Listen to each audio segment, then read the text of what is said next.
Bonjour à tous, c'est Vivi Moon. Je vous présente les 111 tirages pour votre révolution personnelle de Bella Ismeri aux éditions Exergue.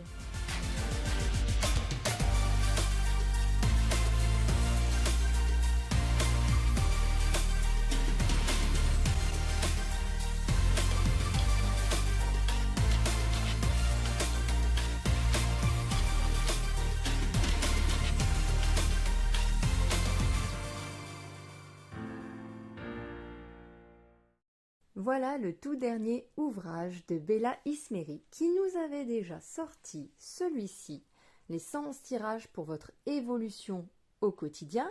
Je vous avais présenté ce livre dans une review que vous pouvez aller voir, je vous mets le petit i, qui était déjà très complet, très sympa. Il y en avait vraiment pour tous les thèmes, hein, amour, pro, perso, développement personnel. On avait des tirages des as, des maisons, des saisons, etc.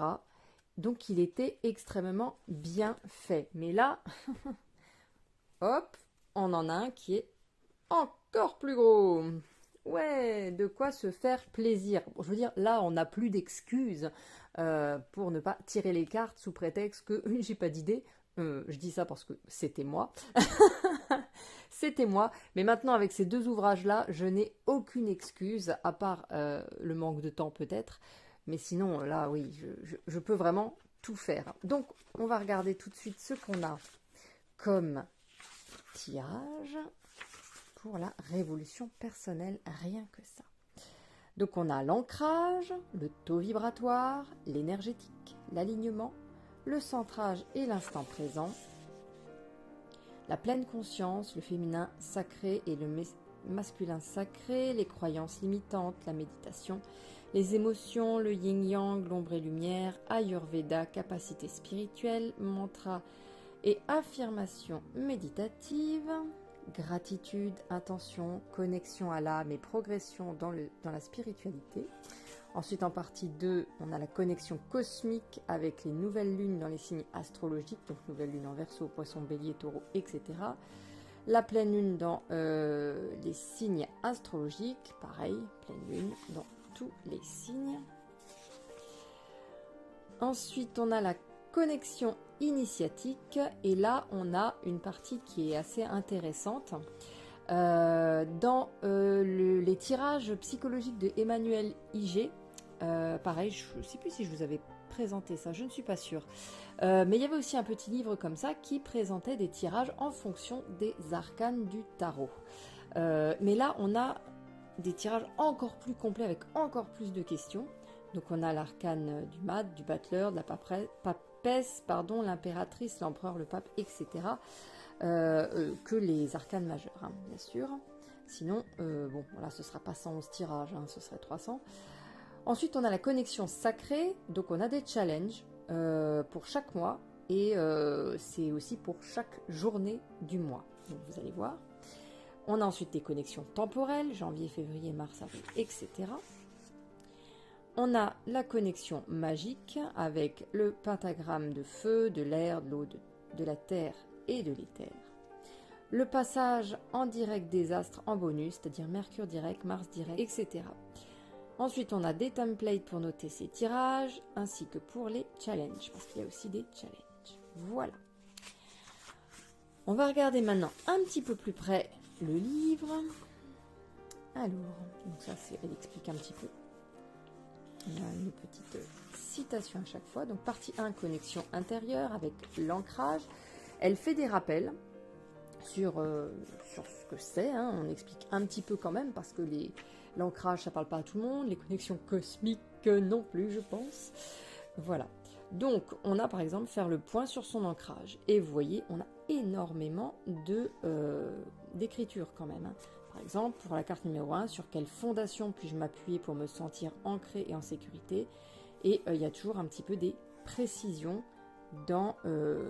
qui accompagnent les questions. Là aussi, vous voyez comment travailler son ancrage. C'est quand même très très complet, hein. On peut pas nier qu'il y a eu un sacré travail.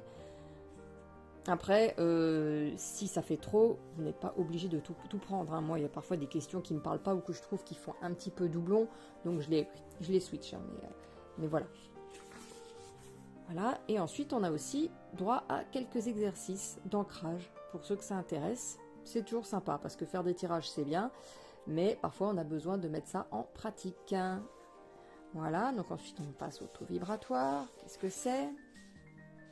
Faire un état des lieux de son taux vibratoire. Regardez-moi ce tirage, incroyable. Ils sont énormes. Hein. Bon après, ils ne sont pas tous aussi énormes. Là, on a encore des exercices pour travailler son taux vibratoire, etc. Hop, passons un petit peu.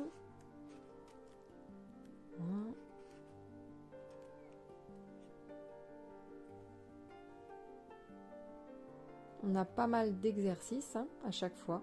C'est bien. Enfin, c'est bien. Oui, c'est bien. Là, on a des tirages qui sont un petit peu plus légers. Avec les nouvelles lunes. C'est simple, c'est clair. On a une mise en page qui est facile et agréable à lire.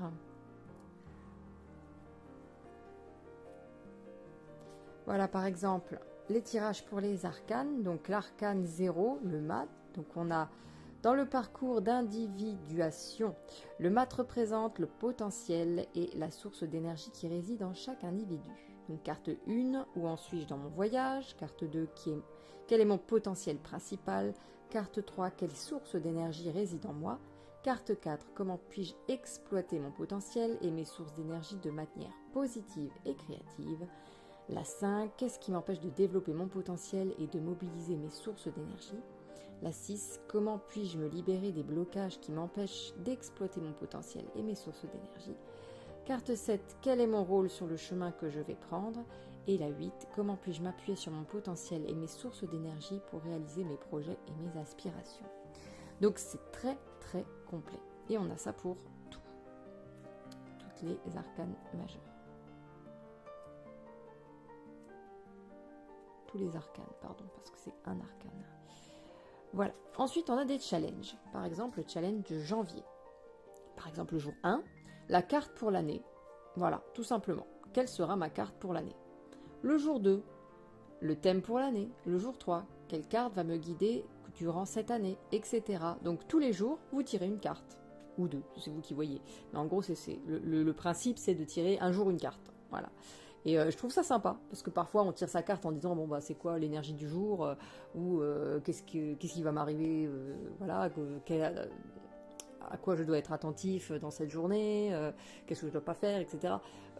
Voilà, donc on a souvent ce genre de choses, mais on n'a pas vraiment de questions un peu originales, on va dire. Donc là, bah, il y a de quoi faire, et il y en a pour tous les mois. Vous voyez, donc Mars par exemple, à quoi devrais-je donner naissance ce mois-ci? Dans quel domaine de ma vie devrais-je m'ancrer? Qu'ai-je besoin de nourrir? Qu'ai-je besoin de protéger? Chaque jour, il y a quelque chose. Voilà. Qui n'est pas forcément en rapport avec la journée, hein, parce que, bien évidemment, ça, c'est pas aussi personnel, mais qui est en rapport avec votre évolution personnelle. Voilà. Rien ne vous empêche bien sûr de faire ça, plus encore une carte du jour pour un petit peu savoir la température de la journée ou à quelle sauce vous allez être mangé. Voilà, donc ensuite on a en janvier, on a aussi des cartes. C'était quoi déjà? La connexion temporelle. Donc chacun des 12 mois de l'année a une étymologie et est porteur d'énergie elle-même présente dans l'évolution. Alors je pense qu'il est intéressant de faire un tirage à chaque début de mois pour prendre la température du mois à venir. C'est ce que je disais. Donc là c'est de façon générale. Les autres c'était des challenges, donc un jour une carte. Là on est sur le mois de janvier. Voilà, la tendance du mois de janvier. Par exemple, quel élément de l'année qui vient de s'écouler dois-je laisser derrière moi? Comment puis-je créer des intentions en phase avec mon chemin pour cette année, etc.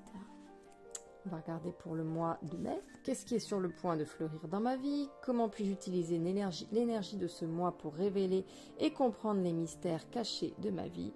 Comment puis-je utiliser l'énergie de ce mois pour améliorer ma connexion avec la nature et les éléments? De quoi puis-je oser rêver?